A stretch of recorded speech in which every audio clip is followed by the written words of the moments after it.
promesses de Dieu sont comme des chèques en blanc. C'est ton degré de spiritualité qui sera le montant. Vous tous qui êtes branchés sur la télévision Chrétien Autrement, et shalom à tous nos bien-aimés qui nous suivent dans les réseaux sociaux. Et bienvenue à ce deuxième numéro de l'Ecclésiastique de l'année des interventions surnaturelles de l'archange Michael. Et l'autre fois, c'était autour des différentes missions de l'homme de Dieu. Et aujourd'hui, nous recevons encore une fois l'apôtre Léopold Mutombo Kalombo, le patriarche, et tout va tourner autour des miracles, des dispensations. Homme de Dieu, shalom. Shalom Didier, shalom Charles-Quint, moi Josette, shalom. Shalom à tous les amis téléspectateurs, d'où que vous nous suivez et regardez à travers le monde.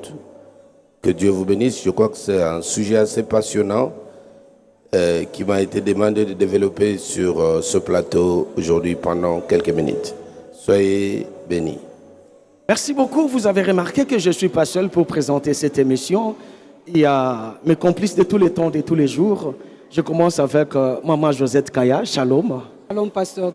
Et il y a aussi notre bien-aimé Charles-Quint, Kankou, shalom. Pasteur. Parce que nous parlons de miracles de dispensation. Alors sans plus tarder, nous allons vous inviter à suivre cet élément attentivement. Et avec nous, on se retrouve tout juste après. C'est parti. Les promesses de Dieu sont comme des chèques en blanc. C'est ton degré de spiritualité qui sera le montant que tu vas mettre dans ce chèque. Amen. Amen. Maintenant, pour mener une vie de victoire sur terre en tant qu'enfant de Dieu, nous apprenons à détruire les autels.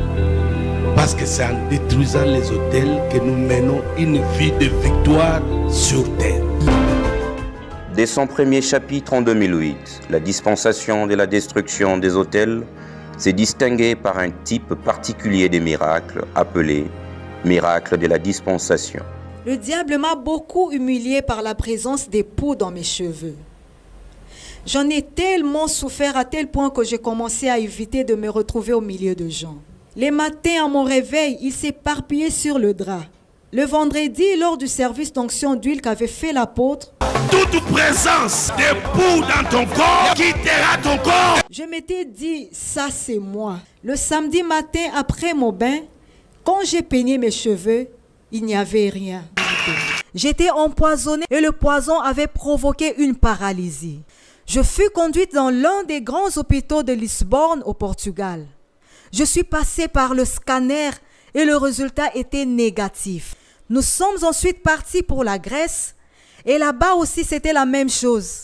En fin de compte, je suis retournée ici au pays sans la moindre amélioration de ma santé.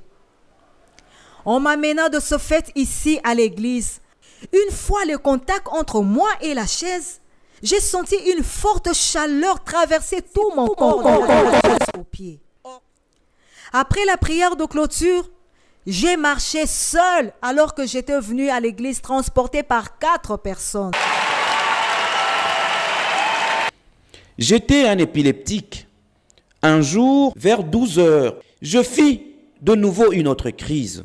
Je me mis à courir dans tout le sens sans que personne ne puisse me maîtriser. Arrivé à un niveau, une sœur me tendit courageusement un prospectus. Bien-aimé, à l'instant où je touchais ce prospectus, je fus complètement guéri.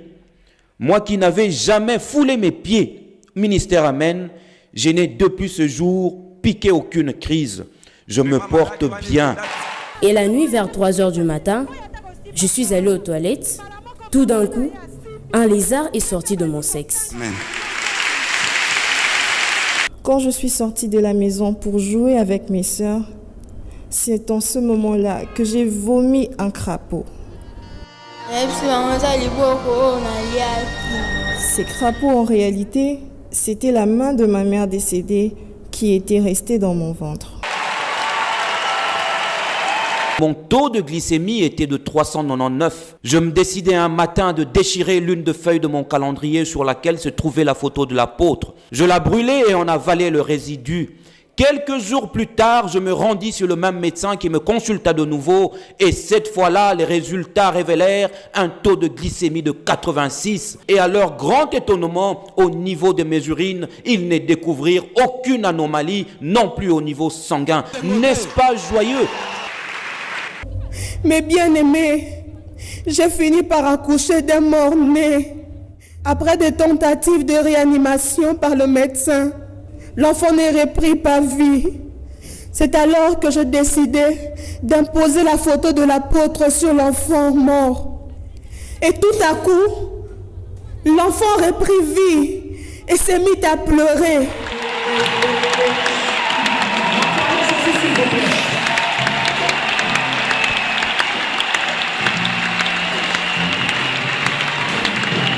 Nazwi mabele ya porte. Na lobi lipoto ezo sala lidusu naza na kisite naza na eloko te nazwi ka mabele ya porte na kotisi yango na lidusu wana nayebisi yo pote yango ezokenda kosila dans sa cicatrice.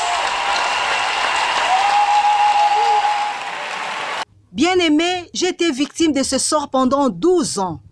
Le médecin m'a confirmé que c'était difficile pour moi de concevoir à cause de la présence d'un liquide dans mes trompes. Un dimanche, l'apôtre faisait son entrée par là. Alors, une dame qui était assise à mes côtés et qui m'entendait pleurer pendant la prière en suppliant le Seigneur de me donner un enfant, me dit, après que l'homme de Dieu fut passé, de marcher sur ses pas.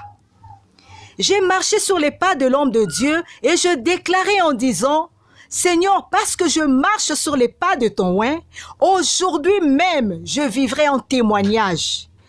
Bien-aimé, voici mon bébé. Voici mon fils. 12 ans après, le Dieu de mon père m'a redonné la joie. Aujourd'hui, je souris de nouveau. Ces miracles inouïs, jamais vécus auparavant dans le monde évangélique, constituant le sceau de l'apostolat d'un oint, un dispensateur authentiquement appelé par Yahweh Adonai, représente pour certains un sujet de froid, de tremblement et d'action des grâces à la puissance manifestée de l'Éternel, mais pour d'autres par contre, un sujet de controverse. Alors que ce puissant homme de Dieu, l'apôtre Léopold Mutombo Kalombo, ne fait que vivre l'accomplissement de la volonté de Dieu, annoncée et confirmée par plusieurs évangiles du monde. Merci beaucoup, la régie. J'espère que vous avez suivi cet élément tellement fascinant. Nous parlons aujourd'hui de miracles de dispensation. Homme de Dieu, l'apôtre Léopold Mutombo Kalombo, qu'est-ce qu'on entend par la dispensation? La dispensation, c'est quoi?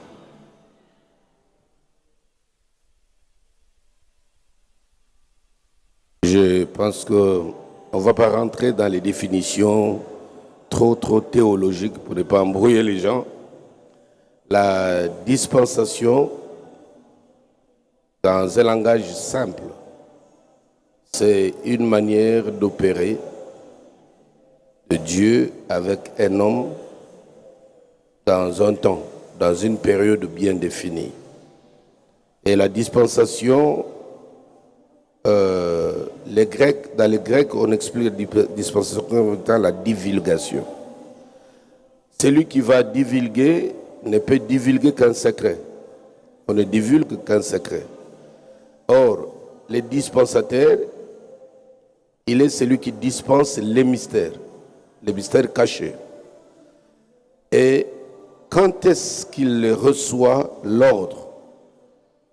Parce qu'il faut recevoir un goût de Dieu, mystère, qui te donne l'autorisation d'apporter auprès des gens, de leur révéler les choses qui étaient cachées. La chose peut rester cachée auprès de Dieu, pendant que Dieu le cache. De l'autre côté, ce qui est merveilleux, il prépare un récipient, un vase. Dès qu'il a fini de préparer le vase, il prend le secret, il met dans le vase, et il dit au vase, maintenant, tu peux expliquer aux gens ces choses. Et le caractéristique du dispensateur, puisqu'il doit révéler les secrets, le secret, c'est fait toujours accompagné d'une manière particulière de Dieu, d'opérer qu'on n'avait jamais vu avant. toute l'histoire de l'Église, toute l'histoire de la Bible,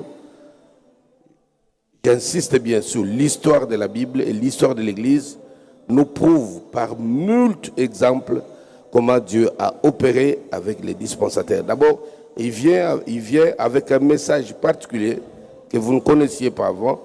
Parfois, on peut même les combattre même ces messages, combattre sa manière d'opérer dans tout le temps. C'est comme ça qu'Elohim a toujours opéré. C'est comme cela quand nous voyons quelque chose s'opérer, ceux qui sont avertis, ceux qui ont été étudiés, qui ont été révélés, ils vont se poser la question de savoir ça appartient à quelle dispensation nous vivons en ce moment. C'est comme ça que Jésus avait toujours donné des signes que quand le Christ viendra, quand le Seigneur viendra lui-même, vous verrez des signes qui vont accompagner cette dispensation-là. Les aveugles couvrent le vue, les paralytiques vont marcher. Nous sommes dans Isaïe 35. Et c'est comme ça que Dieu a toujours opéré. Si nous appelons la dispensation, parce que nous sommes dans une période où Dieu s'est révélé à nous pour nous posions des actes célestes sur la terre à cette dimension-là, jamais vue, jamais connue là-bas. Moi, je comprends toutes ces controverses qu'il y a partout dans le monde. Je sais comprendre. Je sais me mettre à la place des gens, mais il sera difficile que nous vivions le contraire, que les gens se mettent à notre place. Parce qu'il y a des dimensions et des dimensions spirituelles. Ça fait plus de 40 ans que vous annoncez la parole de Dieu, l'évangile du Seigneur. Et vous avez révélé des mystères et des mystères de la parole de Dieu. Nous citerons par exemple le tabernacle. Vous avez révélé ces grands mystères. Et sans vous interrompre, oui, à l'époque, quand on mettait à la disposition de l'Église les mystères du tabernacle, nous avions connu les mêmes controverses de ce genre. Parce qu'à l'époque, nous avons préféré présenter les enseignements et les services qui accompagnaient l'enseignement, on allait dans le montage. Les gens voyaient le côté parole. Et qu'est-ce qu'on n'a pas connu? Ah, cet homme-là, on ne comprend pas, il faut compris pour lui. Il commence à dessiner les stades de football à l'église. Oh, les gens ne savaient pas qu'on était en train de donner, de révéler un très grand mystère sur le tabernacle à l'église. Donc, ce sont des mystères de la dispensation. Ce sont des mystères qu'on n'avait jamais vus ni entendus avant. Sinon, il n'est pas dispensateur. Donc, ce n'est pas un mystère. Donc, on sera dans un temps classique, normal. Or, là, nous sommes dans une dispensation. Et nous avons vu l'homme de Dieu envahir différents terrains de Kinshasa, voire même de l'intérieur de la RDC, avec la visitation divine. Mais on doit quand même se le dire, on a vu Dieu vous accompagner par des miracles. Par exemple, on voyait les kystes, le goitre disparaître des corps des humains. Mais on doit quand même reconnaître que c'est à partir de la destruction des autels que nous avons tous vu des choses quand même qui dépassent l'entendement. La destruction des autels. C'est là que la plupart des miracles que nous avons suivis dans cet élément, nous avons vu Dieu opérer de cette manière-là. Quand nous parlons de la destruction des autels hommes de Dieu, s'agit-il encore d'une dispensation? Il y a des étapes qui accompagnent souvent les dispensateurs. Tu peux voir l'apôtre Pierre. Je prends son exemple. Je peux prendre l'exemple de notre Seigneur. Le Seigneur a opéré dans 3 dimensions. Le Seigneur qui échange avec les sacrificateurs autour des Écritures à l'âge de 12 ans. Le Seigneur qui commence son ministère à l'âge de 30 ans avec des miracles incroyables, ressuscitant les morts. Et le Seigneur qui meurt, qui revient à la vie, qui opère une autre dimension des miracles qu'on n'avait jamais vu opérer avant. Et il y a 3 signes qui accompagnent les dispensateurs. Donc, comme nous parlons de la dispensation du Père, du Fils et du Saint-Esprit, il y a toujours 3 temps spirituels, de 3 temps prophétiques qui accompagnent toujours les dispensateurs. C'est vrai que vous parlez du temps de la visitation divine, où on a connu, on a vu des expériences incroyables, les arcs-en-ciel, les étoiles filantes qui traversent le lieu de réunion, des fous qui sont guéris, partout, que ce soit Angélie Sainte-Thérèse ou au Stade des Martyrs, des choses comme cela. Ceux qui nous voient aujourd'hui, ceux qui voient l'apôtre Léopold aujourd'hui, ils ne voient que la destruction des hôtels. Mais s'ils interrogeaient l'histoire, ils peuvent voir que c'est une continuation, mais des étapes. Dieu s'est toujours servi de nous dans son amour, de manière exceptionnelle. Mais nous reconnaissons que dans cette dispensation, dans cette phase de la destruction des hôtels, comme qui dirait, l'avion a franchi les murs de son. En quoi la destruction des hôtels, comment on peut dire que la destruction des hôtels est une dispensation, homme de Dieu? Nous avons besoin des explications. La destruction des hôtels est une dispensation parce que c'est une méthode, une façon que Dieu opère comme jamais on l'avait vu avant. Dans l'histoire, moi, pour ma petite histoire, je suis né des entrailles surnaturelles. Je ne suis pas quelqu'un de... J'ai connu quand même des temps où on a eu des échanges homilétiques sur les versets, sur la doctrine, les baptêmes d'eau, et au nom du Père et du Fils, les baptêmes non, au nom de Jésus. On a connu le problème d'unicité de Jésus et l'unité. Ces batailles-là, on l'a connu. Mais moi, je suis né des entrailles des pères surnaturels. Je suis sorti de Mzé Haïdi Nabala. J'ai dirigé des chorales à Zame Malam. J'avais des moments de retraite avec des jeunes gens où Dieu nous visitait déjà dans les retraites de manière exceptionnelle. Ceux qui me connaissent et ceux qui me suivent, mes pères, ils savent les témoigner. Et j'ai interprété mes pères où je voyais des surnaturels. Moi-même, j'ai eu le premier miracle que j'ai connu dans ma vie. C'est le miracle d'interprétation des langues. C'est le premier miracle où j'ai subi dans ma chair pour voir comment Dieu peut se servir d'un homme par le surnaturel comme ça. Je commence à traduire une langue que je ne connaissais pas avant de manière exceptionnelle. Donc moi je suis né des entrailles surnaturelles. Donc nous sommes des écoles différentes. Et là, chercher à ce que tout le monde soit en train de prêcher la doctrine de ceci et cela, ce n'est pas comment comprendre les mystères de la diversité des dons, diversité des ministères et diversité d'opérations. Moi, je suis sorti de ces entrailles-là. Je voyais mon père, on l'amène des fous enchaînés avec des grosses cadenas et des meules en train de traîner. Et c'est moi qui traduisais. Puis papa me dit, va ouvrir la cadenas. Je pars devant un fou. Je vois comment le monsieur retrouve ses 500. Moi, j'étais entraîné dans le surnaturel. Et être aux côtés de ce gens-là, et aujourd'hui, je commence, je vous parler, logos, ça serait même, je dirais même, cracher sur les mémoires onctionnelles de mes pères. L'apôtre Léopold, sans surnaturel, je deviens un prédicateur lambda. Et par la grâce de Dieu, cette grâce-là me suffit.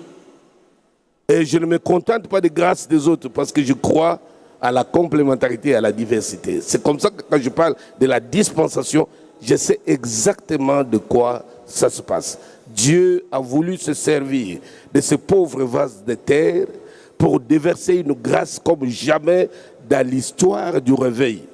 Sinon, on n'allait pas en parler autant dans des bus, dans les écoles, dans les hôpitaux, dans des familles, partout. Et il a touché au fétiche, il a fait ceci.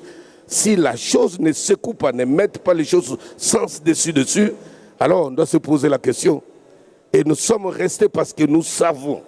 Nous sommes restés, comme on dit, du roi dans nos bottes, parce que nous savons en qui nous avons cru et qu'est-ce qui nous a révélé parmi ces multiples visitations pour qu'on propose à l'Église les choses que l'Église n'avait jamais connues avant. Si mes pères revenaient aujourd'hui et voyaient le doigt de Dieu dans notre vie, ils vont beaucoup glorifier le Seigneur parce que les bâtons continuent. Ça ne s'est pas arrêté quelque part.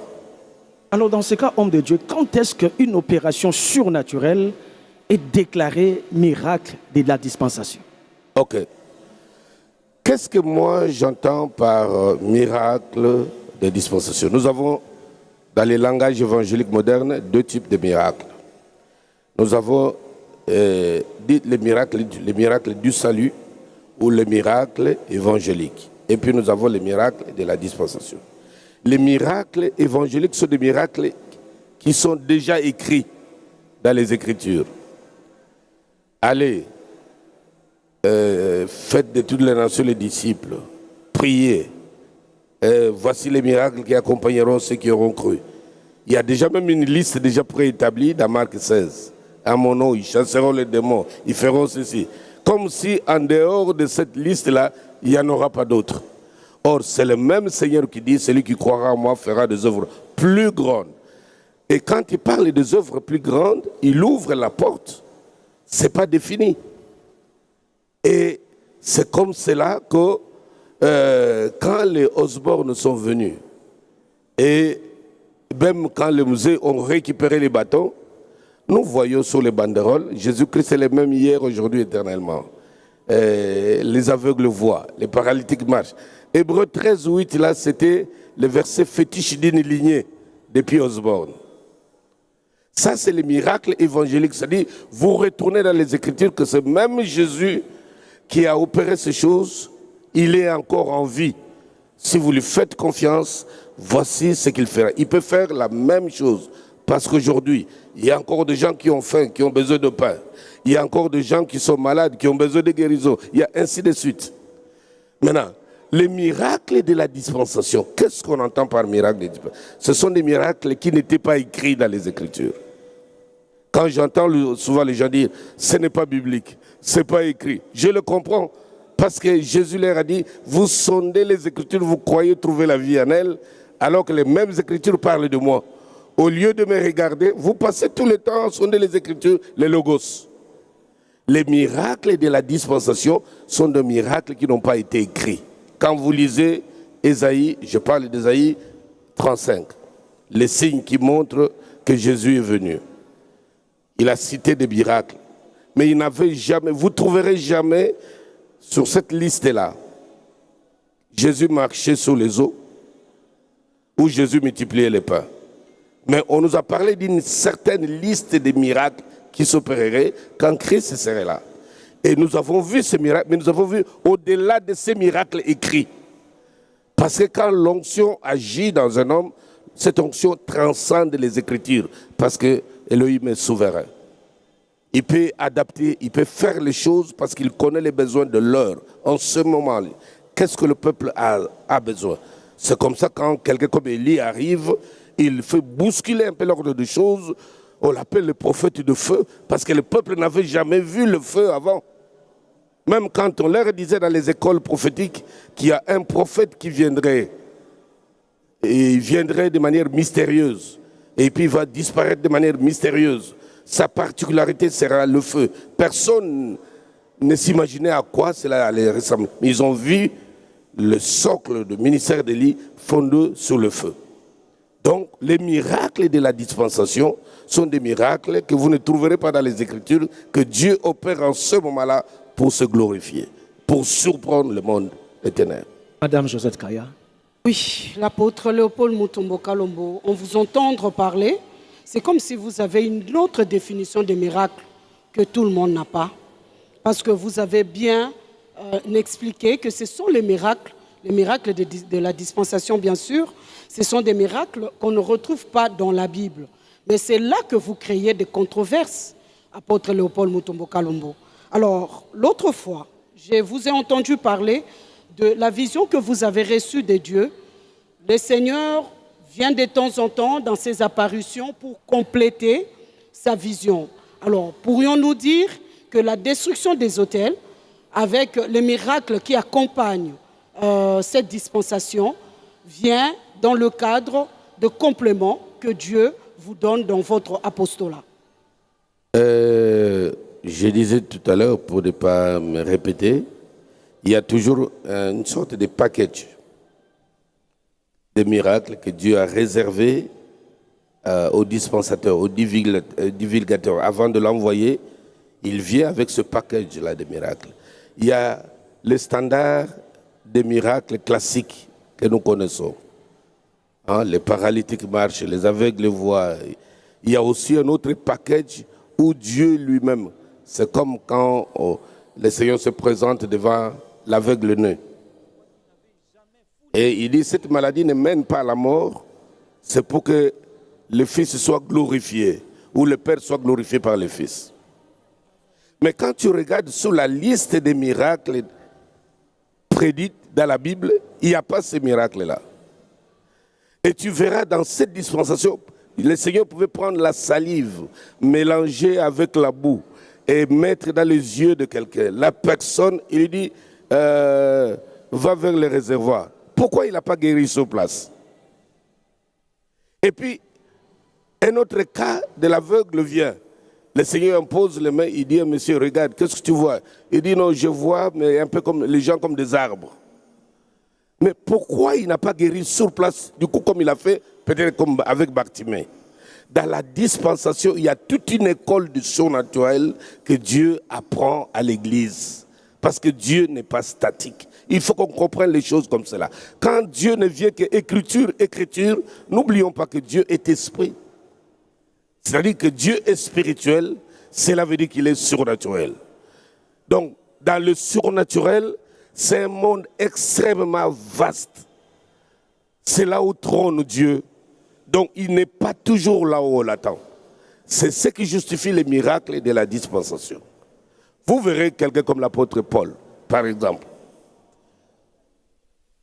Beaucoup de gens viennent l'écouter. Il leur dit, donnez-moi le mouchoir de tête. Il prie. Et les gens commencent à appliquer. La Bible dit, les démons sortaient en poussant de grands cris. Quelle est cette leçon-là?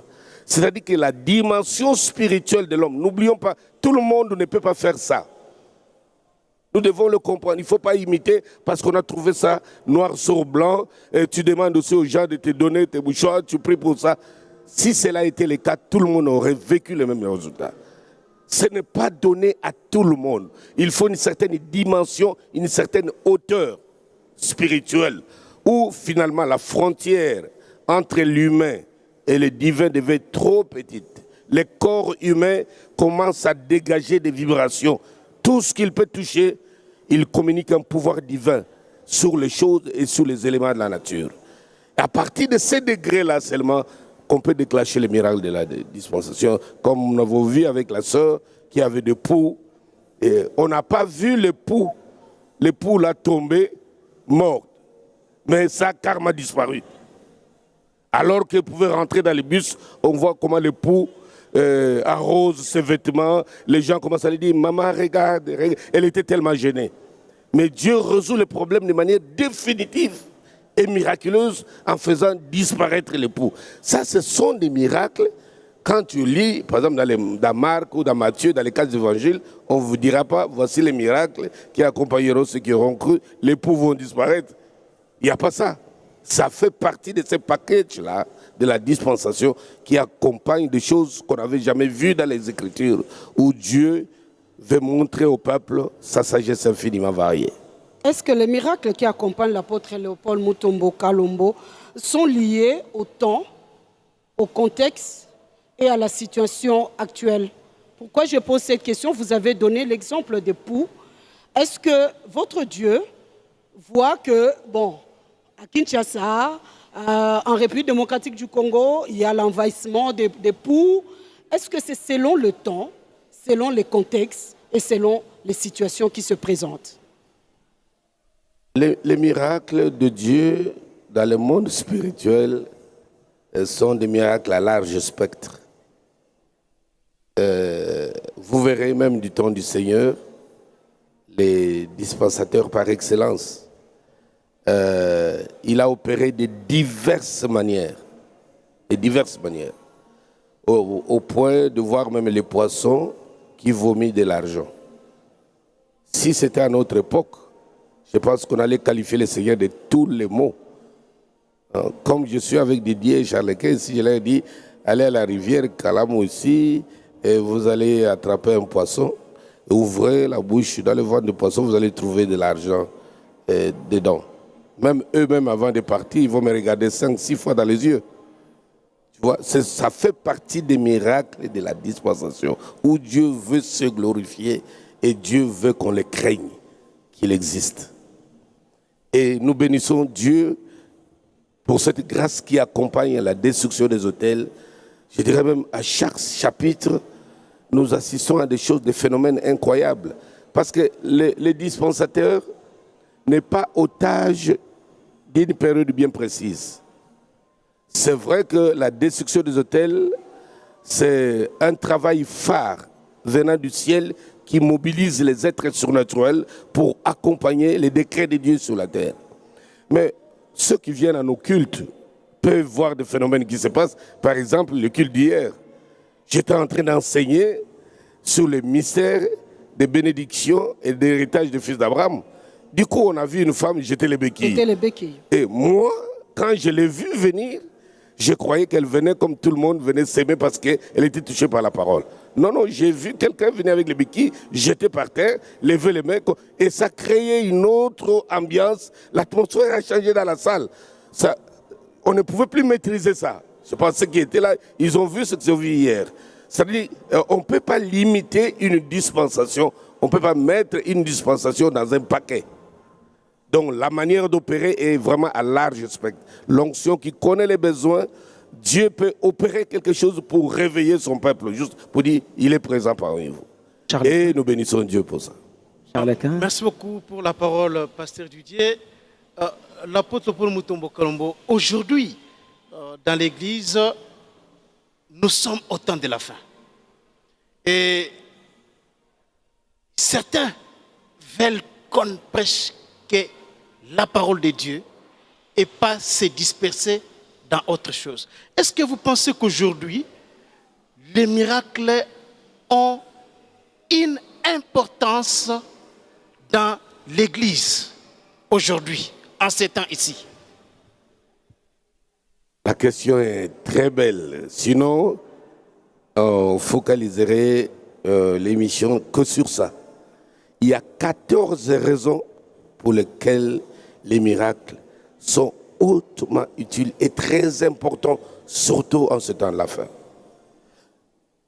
Imaginez un peu en ce temps de la fin où la science connaît des exploits impossibles.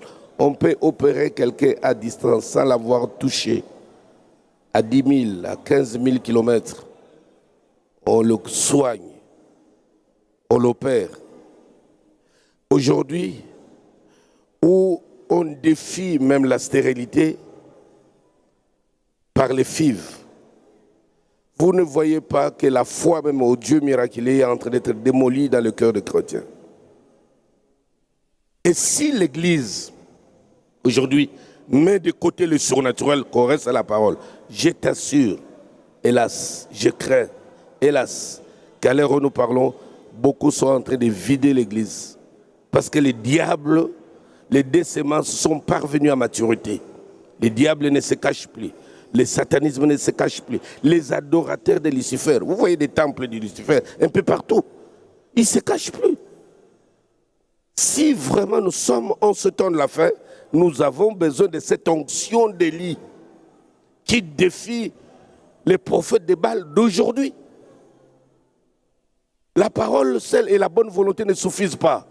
Il faut prouver Dieu, il faut démontrer Dieu qu'il existe, qu'il est encore capable de retourner le cœur incrédule de ce temps de la fin. Dis-moi, comment un grand religieux saura-t-il que Dieu existe s'il n'est pas dans ses sciences? Il doit voir Dieu. Comment un scientifique, un grand informaticien peut croire que Dieu existe s'il ne voit pas les signes? Les signes des miracles sont un élément essentiel et central pour venir à bout de l'incrédulité de l'homme. Il y a 14 raisons pour lesquelles les miracles sont importants, très utiles dans l'Église aujourd'hui. Nous aurons le temps d'en parler encore. Alors, l'homme de Dieu, vous avez démontré, énuméré en fait les raisons de l'importance des miracles dans l'Église aujourd'hui, mais il y a aussi des miracles de tout genre. On va revenir sur les miracles qui se passent au ministère Amen, notamment pendant cette dispensation de la destruction des autels. Comment, d'abord, d'entrée de jeu, peut-on distinguer les vrais des faux miracles? Parce qu'il y en a aussi aujourd'hui. Il y en a toujours eu. Les miracles, il y en a toujours eu. Ce n'est pas parce que Moïse a jeté les bâtons que Jeannès et Jambres n'ont pas aussi jeté les leurs. Je pense qu'ils jetaient même les leurs avant Moïse. Et quand Moïse a présenté son bâton, quand Pharaon avait dit, mais ça, ces numéros ici, c'est ce qu'on fait chaque matin. Jeannès, prouvez-moi que ce monsieur ici, c'est un apprenti. Ils ont sorti les serpents parce qu'ils faisaient déjà ces miracles, ce genre de miracles avant. Donc les faux miracles existent. Et ce n'est pas facile de conclure rapidement, ça vient du diable. Il faut faire appel au discernement. Moi, je loue beaucoup l'attitude de Nicodème. Les jours où je verrai cet homme dans l'éternité, je vais le serrer dans mes bras.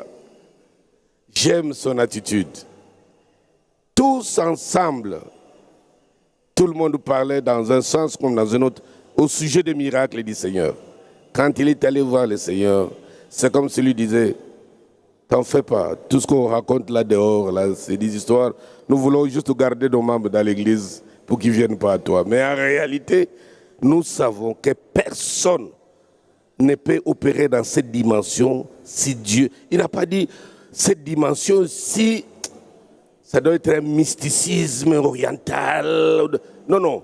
Bon, lui qui n'avait jamais opéré un miracle, comment il a-t-il su que ce miracle, cette dimension-là, ne peut s'exercer dans un homme que s'il a une dimension avec Dieu? C'est là que j'ai toujours demandé aux gens. Ça ne sert à rien de dire, ça c'est de la magie. Si c'est la magie, prouvez-nous. Montrez-nous ce qui vient de Dieu. Où est l'Éternel dans tout cela? Quand le peuple a vu les miracles célestes, qu'est-ce qu'il a crié? C'est l'Éternel qui est Dieu. C'est-à-dire, le miracle authentique ramène le cœur au pied de la croix.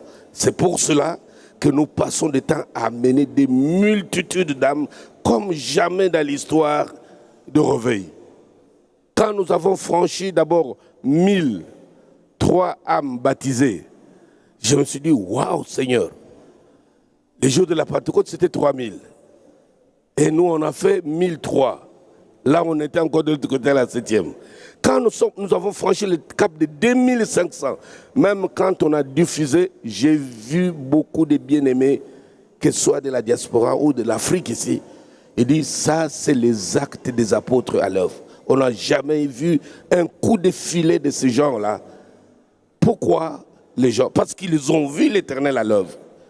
Et nous les avons dit, non, ce n'est pas nous.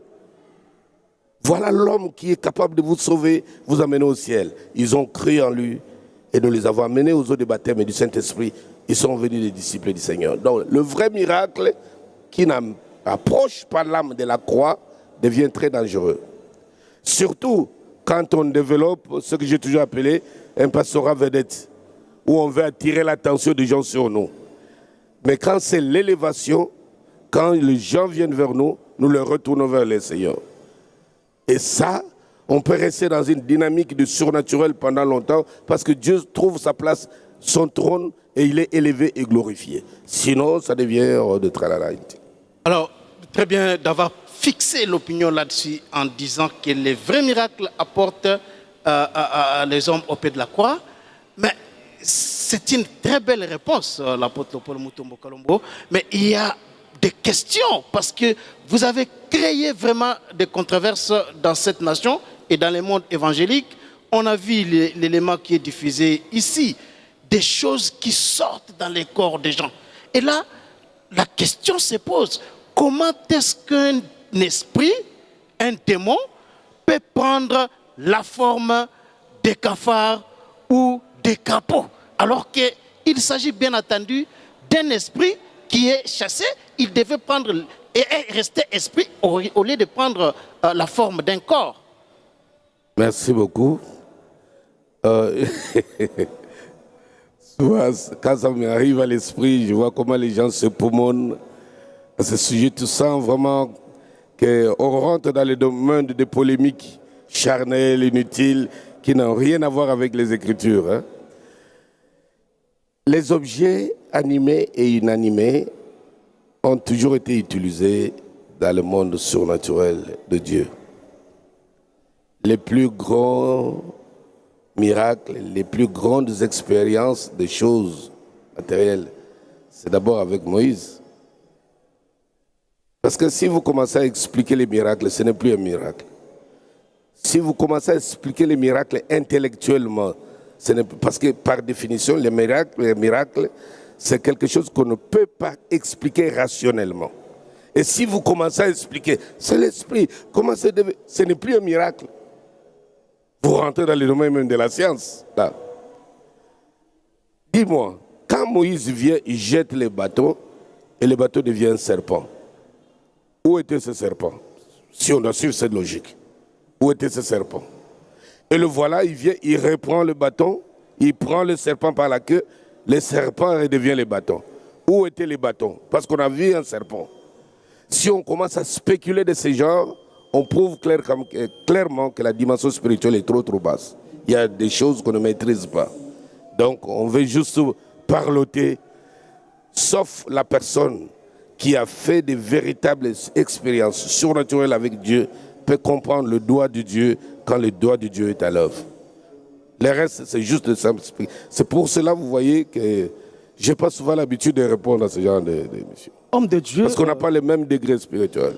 Nous avons aussi vu dans cet élément qui était balancé à l'introduction de cette émission des choses terribles. Par exemple, dans votre ministère, c'est vrai qu'il y a des choses qui sortent des corps, comme vous venez de l'expliquer, mais il y a aussi un phénomène qu'on retrouve dans votre ministère, surtout dans cette dispensation de la destruction des autels, où on voit, par exemple, la chaise de l'église désintoxiquer une femme qui était empoisonnée. L'eau du robinet de l'église peut guérir le malade. La photo de l'homme de Dieu, nous l'avons suivi, peut ressusciter des morts. Les flyers de la destruction des autels peut guérir un épileptique. Comment nous allons expliquer toutes ces choses-là, alors que vous n'êtes pas là, mais on voit des objets commencer à guérir des malades, voire même à ressusciter des morts. Comment vous allez expliquer de telles opérations de Dieu? Pasteur Didier, je le dirai à l'intention de tous les bien-aimés qui nous suivent en ce moment. Dans la dispensation, quand le dispensateur entre en scène, il y a toujours des choses phénoménales, assez spécifiques qui l'accompagnent. Dans toute l'histoire de l'Église, depuis la Pentecôte, jusqu'à l'heure où je vous parle, il y a des hommes de Dieu étoiles que Dieu a utilisés avec des particularités, comme les finés, qui pouvaient, dès qu'il arrive dans un rayon de 500 mètres, si tu rentres là-bas, chrétien ou païen, si tu étais malade, tu es guéri. Mais dès que tu sors de ce rayon-là, tu peux encore retomber malade. Et tout le monde a commencé à vivre des phénomènes comme ça. C'est-à-dire que dans le ministère de chaque homme dispensateur, il y a toujours quelque chose de spécifique qui l'accompagne. Parfois, lui-même n'est pas au courant. C'est un peu comme Pierre. Ce n'est pas Pierre qui a dit aux gens que mon ombre va commencer à guérir. C'est les gens qui ont observé un phénomène surnaturel. Hé, Pierre, mais c'est incroyable. Tu te rends compte?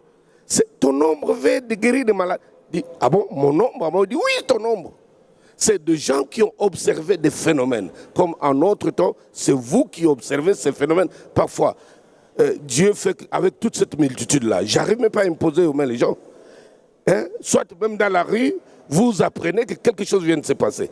Pourquoi Dieu veut faire des choses comme ça là? Parce que la gloire ne doit pas être tirée par un homme. Si quelqu'un est guéri dans la rue et que moi je suis sous la chair, qui va dire que j'étais en contact avec la personne? La plupart de tous ces miracles que nous voyons, à part bien sûr les signes des paroles de connaissance ou des discernements des esprits, où je peux nommer une personne sous l'inspiration de l'onction, mais tous ces miracles sont des gens qui ne m'ont jamais approché, que je n'ai jamais imposé les mains. Donc ce sont des particularités d'une dispensation, des choses assez spécifiques qui accompagnent un dispensateur. Comme la photo, par exemple, les flyers. Moi, parfois même, je suis en voyage ou je suis en retraite. Les bien-aimés distribuent dans l'évangélisation.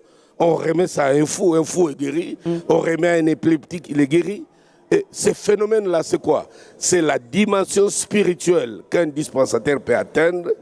Il a le pouvoir, l'autorité sur les éléments, les 4 éléments de la terre. Donc le feu, l'eau, la terre et le vent. Il peut dominer ces choses. C'est comme ça que Jésus pouvait parler à un arbre. L'arbre séché, il peut parler au vent et le vent l'écoute. Une dimension spirituelle où les éléments doivent se soumettre, parce que même les papiers que tu peux toucher, tu lui communiques. C'est lui qui prend ces papiers. Vous avez vu ici une fois, j'ai appelé des femmes qui avaient des problèmes de stérilité. J'ai pris juste des papiers, je les ai distribués et tous sont venus témoigner de comment ils ont conçu. Ça, ce sont des dimensions surnaturelles qui accompagnent les dispensateurs. L'homme de Logos ne saisira pas cette grâce. Il faut avoir fait ces expériences, aller jusque dans les hauteurs. Là, tu comprendras ce qui se passe, ce qui taraude l'esprit du dispensateur. L'homme de Dieu, vous avez enseigné sur le miracle. Vous avez dit que le miracle, Dieu le donne à l'Église pour booster la croissance numérique de son Église, d'une Église locale. Et vous avez même dit aussi, le miracle serve aussi à toucher même les sceptiques. Que les sceptiques s'approchent de l'onction et qu'ils donnent leur vie au Seigneur Jésus-Christ. Ça, c'est votre enseignement. Mais quand nous regardons le miracle de la dispensation, pas seulement que ça attire les gens à l'église, mais ça expose aussi les dispensateurs. C'est-à-dire qu'on commence à spéculer sur l'homme. Il y a même d'autres qui vont très loin pour dire que non, cet homme-là a touché à la magie. Pourquoi Dieu ne ferait pas seulement les choses d'une manière si simple, mais il veut aller au-delà de ce que les hommes peuvent imaginer, jusqu'à exposer même son serviteur dans les bobards. Si j'étais à ta place, j'aurais posé directement la question au Seigneur. Pourquoi il ne ferait pas des choses de manière ordinaire, comme s'il était ordinaire, Elohim? Il ne l'est pas. Nous croyons à un Dieu. Moi, je suis fondamentalement un prédicateur qui croit au surnaturel. C'est pour cela, dans tous ces enseignements que j'enseigne, depuis un certain temps, ceux qui me suivent, ils voient que je suis beaucoup plus dans la spiritualité. Je crois beaucoup au surnaturel. Et j'ai toujours cru que tout serviteur de Dieu qui va manifester une touche du surnaturel authentique venant de Dieu aura le même résultat. Un homme de Dieu surnaturel, c'est comme une pourriture. Les mouches vont sentir l'odeur, ils vont accourir, ils viendront sur. Et je crois aussi à la diversité. Je suis ouvert parce que l'apôtre le dira dans 1 Corinthiens 12, 28. Tous sont-ils apôtres? Tous opèrent-ils des miracles? Dieu ne nous a pas dit, si un prédicateur ne voit pas un miracle dans sa vie, il ne faut pas qu'il commence à se cacher derrière la Bible pour assassiner des prédicateurs, soit croyant qu'il va les démolir. C'est un travail charnel, ça ne mène nulle part. Tu seras même en train d'injurier les gloires et quelque chose peut t'arriver plus tard, même tu peux sécher ton ministère inutilement. On ne peut pas se cacher derrière la Bible pour diffuser la haine et la méchanceté inutile. Ça ne sert à rien, ça ne marche pas. Ça n'a jamais marché hier ni aujourd'hui. Donc on peut seulement comprendre qu'il y a des diversités. Tout le monde ne peut pas opérer dans la dimension de l'apôtre Paul. Non. Mais chacun, selon la mesure du don de Christ, Dieu peut l'utiliser à sa manière. Moi, tel que Dieu m'a fait depuis qu'il m'a amené à le connaître par le salut jusque dans les ministères, je n'ai jamais conçu, que Dieu m'en garde, je n'ai jamais conçu une quelconque jalousie ou une haine quand je vois Dieu utiliser un saint. Au contraire, j'aime voir dans cette famille de l'Église ces perles, ces héros, ces généraux de Dieu qui peuvent défier le monde des ténèbres encore aujourd'hui. J'aime les voir, j'aime les approcher, j'aime les écouter. Nous étions au Ghana avec vous. Quand j'ai fini, je devais rentrer me reposer. Il faisait déjà vers 2-3 heures du matin. Mais, parce que Paul Netche devait parler après moi, je suis resté. Il était d'ailleurs étonné. Il m'a fait l'observation le matin. Il dit, avec tout ce que tu as déversé comme grâce, Tu es resté quand même dans la salle. Je lui ai dit, homme de Dieu, c'est la première fois qu'on se voit. Je te suis. Je vois ce que Dieu est en train de faire avec toi. Je voulais écouter ton message. Qu'est-ce qui a fait Enech? C'est pour cela que je suis resté pour écouter ta grâce, écouter ton message. J'ai cette grande curiosité sacerdotale des serviteurs, voir comment dans notre famille, nous ne sommes pas dépourvus de richesses et de dons. Ça vous fait plaisir. Et ça, c'est merveilleux. Ça me fait une immense plaisir. D'ailleurs, même ici, vous verrez les serviteurs qui commencent à surfer un peu, non pas dans les recherches du surnaturel inutile, mais des véritables touches de l'onction de quelque chose de divin. Je les ai toujours approchés. Et nous parlons, je les encourage. Les uns, vous m'avez vu, j'avais même l'habitude d'inviter certains jeunes prêcher chez nous. Mais j'ai compris après, quand il y a aussi des mélanges d'enfantillage, autant préserver un peu la paternité. Mais j'encourage, quand je vois les dons de Dieu céleste sur l'homme, sur tous les côtés surnaturels, ça m'enchante. Oui, Pasteur Didier, je voudrais... quelques temps, hein? Voilà. Ouais. Apôtre Léopold Mutombo, savez-vous que vous donnez du fil à retordre aux scientifiques et plus précisément aux médecins? Parce qu'en tant que journaliste, on nous a dit que les fidèles du ministère Amen sont des têtus. C'est vrai, une fois vous avez dit que l'Église ne peut pas être une caserne des nécessiteux, des gens qui viennent, voilà. Alors, quand les fidèles du ministère Amen se présentent devant les médecins, ils leur donnent du fil à retordre. Je prends l'exemple d'une dame qui a témoigné une fois que le médecin lui avait dit qu'elle devrait subir une opération, la césarienne, et qu'elle avait refusé au nom de ce qu'elle entend, des miracles qu'elle voit dans votre apostolat. Et cette dame a eu raison sur le médecin. Et souvent, les médecins disent toujours, avec votre Dieu, avec le Dieu de votre Père, vous êtes toujours comme ça. Alors, quand vous entendez ces genres de miracles, parce que vous avez dit que deux fois vous êtes surpris vous-même, qu'est-ce que vous vous dites en vous? Qu'est-ce que cela crée en vous en tant que ministre de Dieu?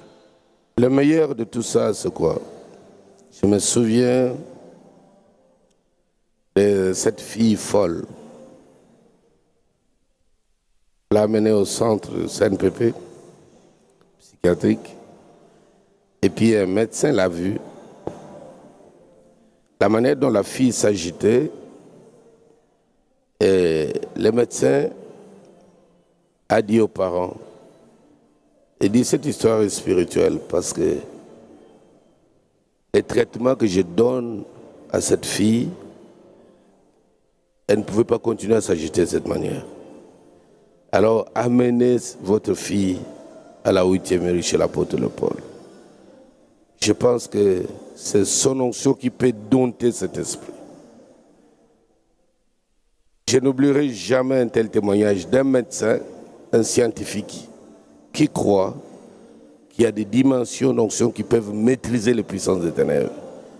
Effectivement, la fille est venue avec sa famille, liée, en pleine destruction des hôtels. À peine qu'elle a mis les pieds seulement à l'église, comme Didier parle du sol, de l'eau, des chaises, qui ont un pouvoir surnaturel qui est déversé. C'est le mystère de l'onction. Elle se met debout et les facultés lui reviennent d'un seul coup. Imaginez, selon les conseils de ces médecins, que la famille soit venue et que les contraires soient reproduits. Je pense qu'on allait retourner auprès de ces médecins, pas seulement la famille, mais avec les gens du quartier. Mais maintenant, ils ont compris que le médecin était divinement averti, que je peux soigner, comme souvent on dit, je te soigne, mais c'est Dieu qui te guérit. Mais là, ils ont vu plus qu'un soin médical. À peine les pieds posés sur le sol de l'église, les miracles commencent. Je préfère entendre un médecin qui témoigne comme ça, même ceux qui disent que les enfants de ministère Amen sont têtus. Mais ils savent de quoi ils parlent. Ils sont téméraires dans leurs convictions spirituelles. Ils sont déterminés dans leur foi. Et surtout, Dieu finit toujours par honorer leur foi. Et ça qui est meilleur. Alors, l'apôtre Paul Mutombo, nous entendons beaucoup de témoignages, notamment sur la photo.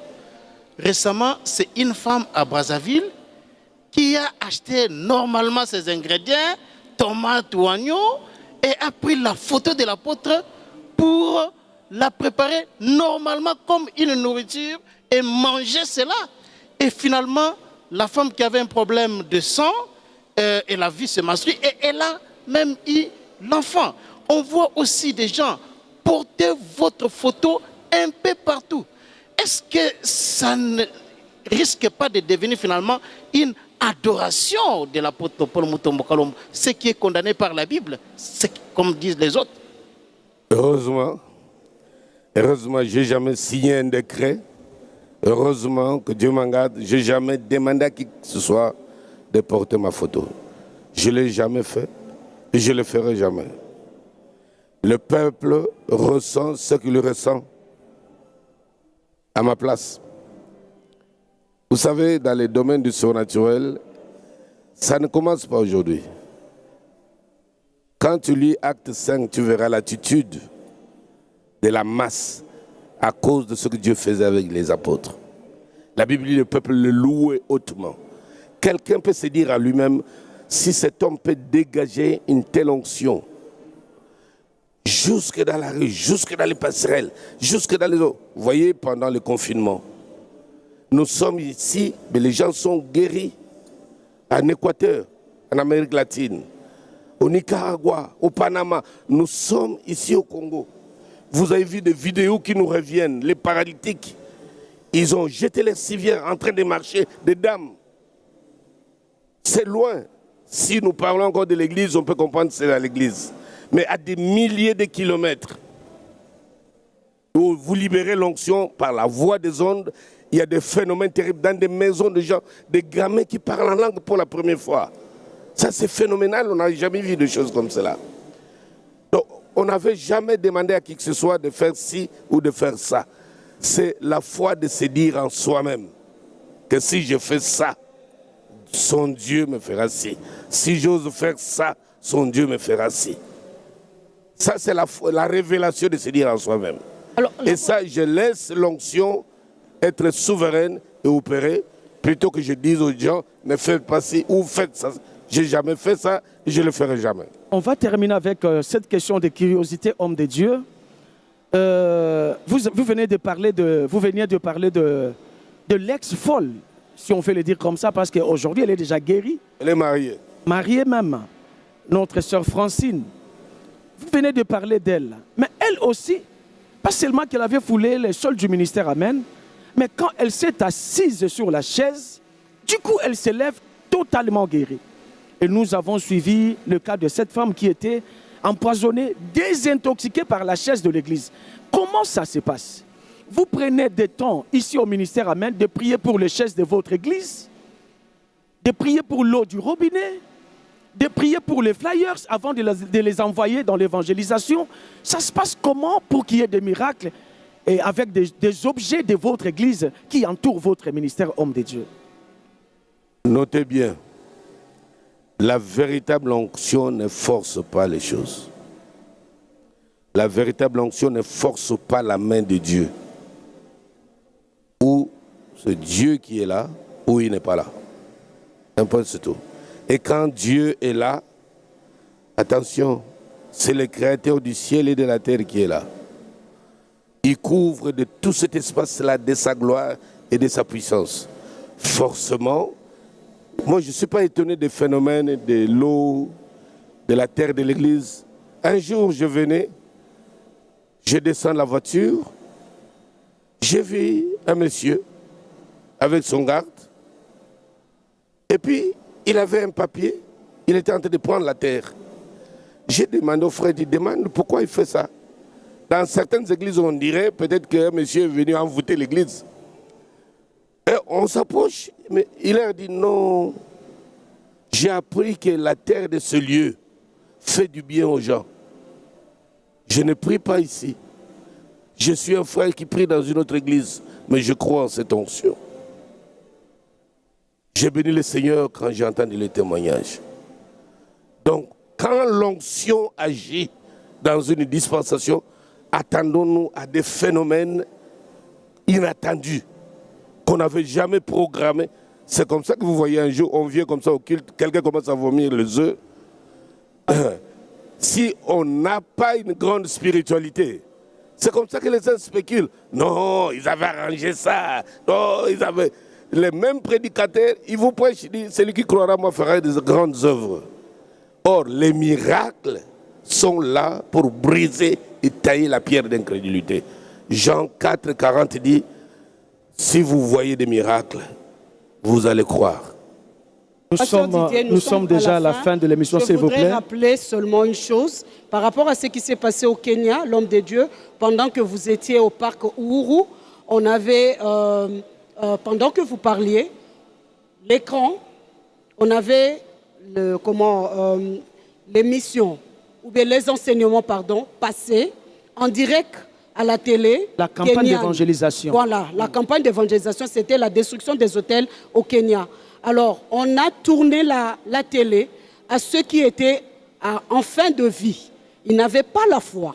Parce que je voudrais seulement que vous puissiez aussi dire quelque chose là-dessus. Ils n'avaient pas la foi, ils ne parlaient même pas, ils ne bougeaient pas. On attendait seulement qu'on puisse venir déclencher parce qu'ils étaient vraiment en fin de vie. Alors, le fait seulement de tourner l'écran vers eux, ils n'écoutaient inconsciemment votre voix et on a vu des guérisons qui se sont opérées en cascade à l'hôpital. Comment vous allez expliquer ça, homme de Dieu?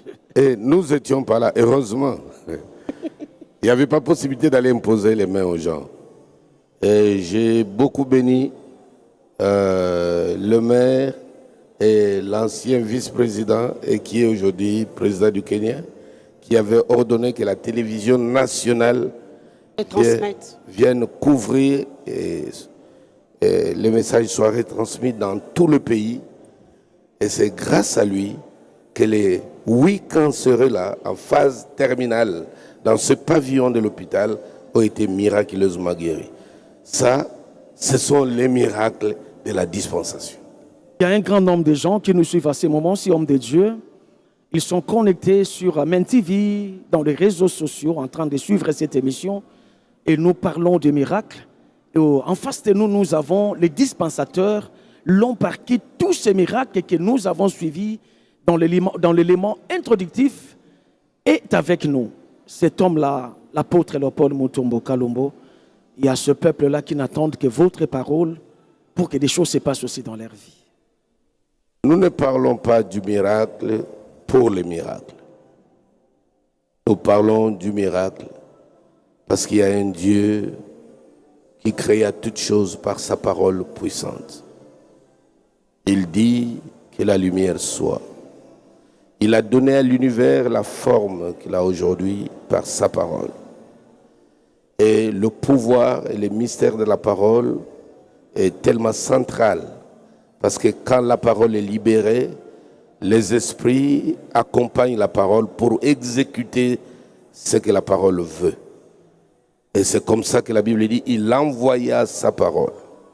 À l'heure où tu me suis dans ce pays, dans ta ville, dans ton pays, dans ta maison, tu traverses une période difficile. Je te prie de faire un peu confiance en ce Dieu. Il a bercé les enfants, il peut te bercer aujourd'hui. Il a payé le prix le plus lourd à la croix. Il s'est chargé de tes douleurs. Je peux te rassurer qu'à l'heure où je parle, il se charge de tes douleurs. Ouvre ton cœur, fais-lui confiance. Il est le seul secours qui ne manque jamais dans des moments comme ceux que tu traverses. Des douleurs, d'abandon, des questionnements, des regrets, des rejets, des maladies. C'est en ces moments-ci que Dieu peut te montrer qu'il est ton Père. Il est aussi ton médecin. La Bible dit, il prend soin de nous. C'est-à-dire, il nous soigne. Il peut te soigner physiquement. Fais-lui confiance. Père, tu honores ceux qui t'honorent. Il y a des hommes et des femmes et des familles entières qui me suivent en ce moment. Aussi vrai que tu es réel. Si tu étais à la chair aujourd'hui, on allait aussi te voir à la télévision avec un micro en train de parler. Mais aujourd'hui, tu te sers de ces pauvres vases de terre pour libérer cette infinie grandeur de puissance et cet éternel poids de gloire qui affecte les hommes, les femmes, où qu'ils soient. En ce moment, tu me suis à Lomé, tu me suis à Ouagadougou, à Dakar, un peu partout en Afrique et dans tous les 4 coins de ce pays. Je libère cette onction qui affecte le corps, la chair, l'esprit et l'âme. Que les malades soient guéris immédiatement et instantanément. Que les esprits de maladie quittent le corps au nom puissant de Jésus de Nazareth. Tous ceux qui se retrouvent dans des prisons sataniques, j'envoie le feu de l'onction pour consumer les prisons et que les anges vous dégagent de ces prisons comme ils ont dégagé Pierre de la prison. Au nom puissant de Jésus, sortez de là, sortez et soyez totalement et immédiatement libérés. Père, je te remercie de ce que tu m'exauces pour les miracles qui s'opèrent partout, dans tous les sens, dans tous les 4 coins du monde. De tous ceux qui me suivent en ce moment, dans des maisons, des choses se passent. Dans des cœurs, des choses se passent. Dans les santé, des choses se passent. Dans tous les domaines de la vie, des miracles s'opèrent. Au nom puissant de Jésus de Nazareth, tu es béni et tu dis Amen. Amen, amen, amen, amen. Alors nous acclamons le Seigneur Jésus-Christ. J'attends ton témoignage incessamment parce qu'il vient de se passer quelque chose dans ta vie. Merci beaucoup. Nous continuons à acclamer ce Dieu véritable, vivant, puissant.